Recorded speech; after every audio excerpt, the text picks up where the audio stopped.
negeri ujung Medini sebetulnya tak memiliki peradaban hebat di masa lampau. Itu sebabnya Malaysia selalu kebingungan mengumpulkan bukti sejarah dan sibuk mengklaim budaya tetangga. Orang awam pun paham, peradaban masa lalu itu bersumber antara lain dari budaya suku-suku yang hebat. Nah, Malaysia tak punya hal ini karena suku Melayu juga dari Sumatera. Semua suku yang hebat di Malaysia datang dari Indonesia. Sumber peradaban yang lain adalah kerajaan. Malaysia juga tak punya kerajaan besar. Yang agak lumayan hanya Kesultanan Melaka. Itu pun yang mendirikan orang Palembang. Melaka pun hancur lebur diserang Portugis. Dan tak ada bukti Melaka punya armada laut yang hebat. Lalu ada lagi Kerajaan Kedah Tua. Kabarnya batunya sangat tua. Tapi tidak ada bukti sama sekali peradaban hebat, apalagi sampai berpengaruh di Asia Tenggara.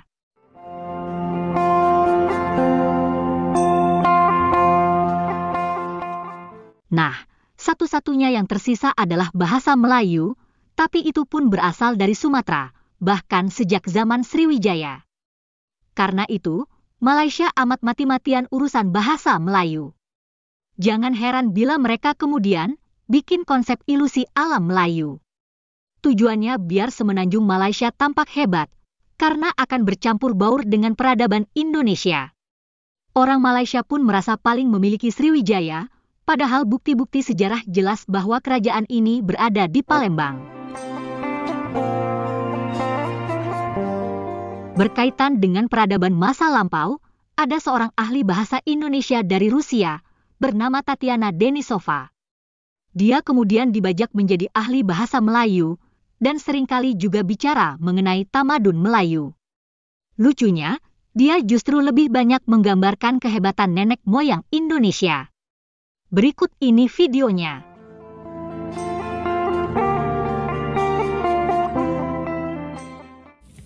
Dalam sumber-sumber sejarah Greek dan Latin purba, daripada kurun kedua Masehi, Java dan Sumatera disebutkan sebagai Pulau Emas dan juga Pulau Perak.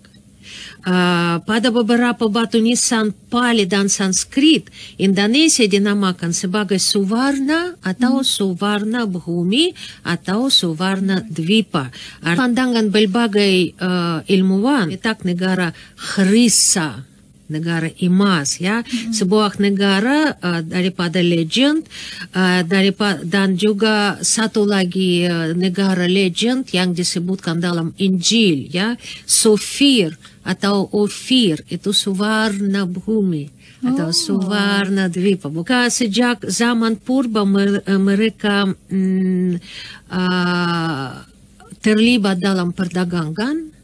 Dan jalan perdagangan dikeliling itu lautan, ya, itu menurut pandangan seorang ilmuwan Rusia, Kulanda nama dia, terdapat bukti bahwa penduduk Nusantara mempunyai hubungan lautan dan pelayaran dengan Timur Tengah, Afrika, India, Madagaskar, Mediterranean Sea dan sebagainya, ya, sebelum Masehi. Sebelum dunia terbuka, ya, sebelum Masehi. Sebelum Masehi lagi.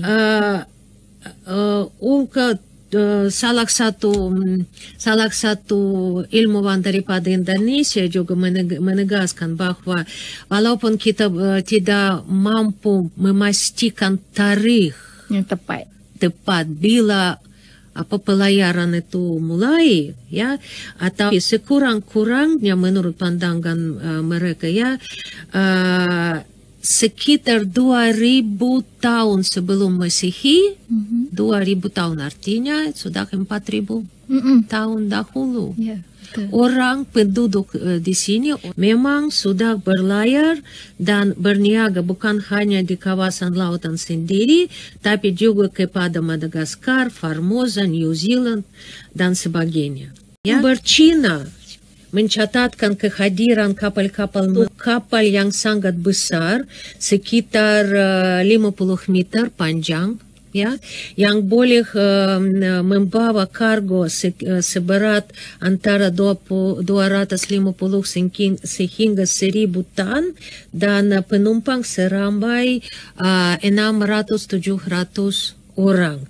Ada orang disebutkan bahwa ada kapal-kapal besar yang boleh membawa 1000 orang sekaligus. Ya.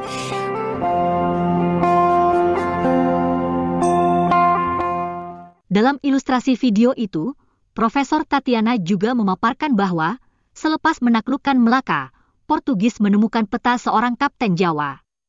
Afonso de Albuquerque menulis bahwa dalam peta Kapten Jawa itu ada peta Tanjung Harapan, Portugal, Brazil, dan Laut Merah. Data lain menunjukkan ahli geografi Yunani juga menyebut adanya kapal besar yang datang dari tempat yang lebih timur dari India.